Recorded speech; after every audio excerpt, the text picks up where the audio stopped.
Ever found yourself standing in an elevator, wondering how this compact box manages to transport you up and down so efficiently? Welcome to the intriguing world of elevators, a remarkable feat of engineering that we often take for granted. From towering skyscrapers to bustling shopping malls, hospitals to hotels, elevators have become an integral part of our daily lives, moving millions of people each day.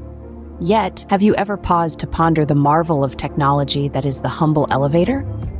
This seemingly simple machine, a box suspended in a shaft, is actually a symphony of physics, engineering, and innovation. Elevators are the unsung heroes of modern architecture, making it possible for us to live and work in the sky.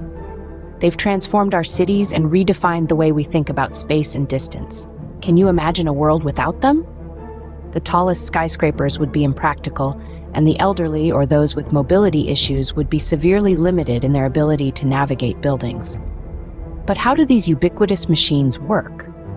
An elevator, at its core, is a system of balance. It's not so much about lifting as it is about counterweights and cables, a delicate dance of forces that allows us to ascend and descend with ease. And it's not just about moving us from point A to point B, it's about doing so safely, reliably, and smoothly. Elevators are a testament to human ingenuity, a blend of mechanical and electrical engineering, physics, and a touch of computer science. They're a testament to our ability to harness the forces of nature to create something truly functional and indispensable. So the next time you step into an elevator, take a moment to appreciate the remarkable engineering that whisks you up and down. It's not just a box in a shaft, it's a testament to human ingenuity and the power of science. So, ready to dive into the science and mechanics behind these vertical transporters? Buckle up! First things first, it's essential to understand the main components of an elevator before we delve into how they work. Let's start with the car. This is the part of the elevator that you're most familiar with. It's the cabin you step into when you want to go up or down a building. It's a lot more than just a metal box on a string, though. It's a carefully designed and constructed module that needs to be light enough to be lifted easily, yet strong enough to safely carry passengers. Next, we have the counterweight. Think of it as the car's opposite number, a hefty block of metal that balances the car's weight. When the car goes up, the counterweight goes down, and vice versa. By using a counterweight that's about as heavy as the car when it's half full, the elevator only needs to use energy to lift the additional weight of the passengers and the car itself.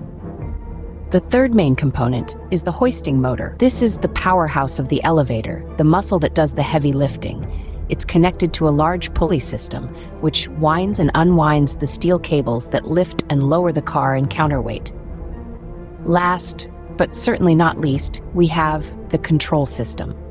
This is the brain of the operation. It's a complex network of electrical circuits and mechanisms that decide when to start the motor, which direction to move, when to slow down, and when to stop. It's also responsible for operating the doors, lighting, and the signals that tell you which floor you're on. So there you have it. The car, the counterweight, the hoisting motor, and the control system. These are the key players in the world of elevators. They come together to form a well-oiled machine that can move thousands of people every day, quickly and safely, up and down the buildings we live and work in. Now that we know the key components of an elevator, it's time to explore how they interact to make your journey possible. Imagine you're inside an elevator and press the button for the 10th floor. What happens next? Well, the magic starts with a simple press of a button. The moment you press that 10 on the elevator panel, the control system springs into action. It's a complex network of circuits that operates like the brain of the elevator, communicating with all its parts and ensuring they work in harmony. It sends a signal to the motor, which is the heart of the elevator, powering its movements. The motor, located at the top of the elevator shaft, houses a large drive sheave, a wheel with a grooved rim. The drive sheave grips the hoist ropes, a set of sturdy steel cables, which are attached to the top of the elevator car and looped around the drive sheave. When the motor spins the drive sheave in a particular direction, the hoist ropes move and the elevator car begins its ascent. But what about the weight? Isn't it too much for the motor to lift? That's where the counterweight comes in. The counterweight, which weighs roughly the same as the elevator car when it's half full, balances the load. It's attached to the other end of the hoist ropes, effectively creating a seesaw system. As the elevator car goes up, the counterweight goes down, and vice versa. This balance reduces the strain on the motor, making it easier to lift the car and its passengers. As the motor continues to spin the drive sheave, the hoist ropes pull the car upwards, floor by floor. This movement is smooth and controlled, thanks to the guide rails on the sides of the shaft, which keep the car and counterweight perfectly aligned. And just like that, before you even realize it, you're ascending, leaving the ground floor far behind and approaching the 10th floor. The control system signals the motor to slow down and stop at the right level, ensuring a smooth and precise stop. And voila, you've reached the 10th floor. But what about the journey back down? Now it's time to descend. How does the elevator manage that without free falling? Picture this. You're in an elevator, it's reached the top floor, and now it's time to go back down. The process of descending is as fascinating as going up. So how does it happen? The journey begins with the control system. It's the brain of the elevator, and it signals the motor to start the descent. The motor, which was previously winding the cables to lift the car, now does the exact opposite. It unwinds the cables, allowing the car to lower. But here's the crucial part. The motor doesn't just let go. Instead, it controls the unwinding process to ensure a smooth ride. Imagine if it didn't. We'd be in for quite a stomach-churning drop. Now, remember the counterweight we talked about earlier? It's about to play its part again. As the elevator car descends, the counterweight ascends. Just like when we were going up, the counterweight and the car balance each other out. This balance is vital. It helps the motor to use less energy and makes the ride smoother for us. But what makes the descent smooth and not like a roller coaster ride?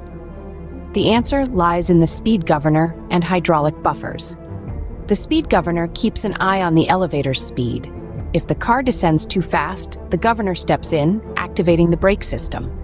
The hydraulic buffers at the bottom of the elevator shaft also help. If the car descends too quickly, these buffers compress, absorbing the impact and ensuring a smooth stop. So as the motor unwinds, the car descends, the counterweight ascends, and the speed governor and hydraulic buffers ensure a smooth, controlled ride. All these elements work in harmony, creating a safe and comfortable journey for us. And just like that, you're back on the ground floor. But how does the elevator know when to stop?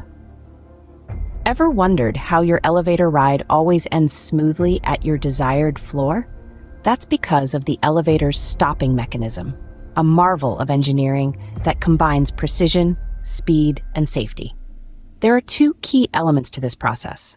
The first is the control system, the brain of the elevator. It's this system that receives signals from buttons pressed either inside the elevator or at the various floors, and then decides where the elevator needs to stop. It's a complex task, but the control system handles it with aplomb, ensuring you arrive exactly where you need to be.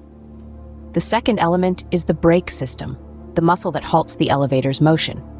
When you reach your floor, the control system signals the brake system, which then engages to stop the elevator. This process is so smooth and precise that you hardly feel a thing. But what about safety measures? You'll be pleased to know that elevators are designed with multiple safety features. Chief among these are the emergency brakes. These are automatically engaged if the elevator moves too fast or if the control system detects any other potential issues. Additionally, there are safety interlocks on the doors. This means the doors can only open when the elevator is safely stopped at a floor. If the elevator is between floors or in motion, the doors remain locked. This prevents accidental falls and ensures your ride is as safe as possible. It's also worth mentioning the counterweight safety system. If the elevator's cable were to snap, the counterweight would immediately engage the emergency brakes, preventing the elevator from plummeting. So, next time you step into an elevator, remember the intricate ballet of engineering that gets you to your destination. It's not just a box on a rope, but a marvel of modern technology, all designed to get you where you're going safely and efficiently.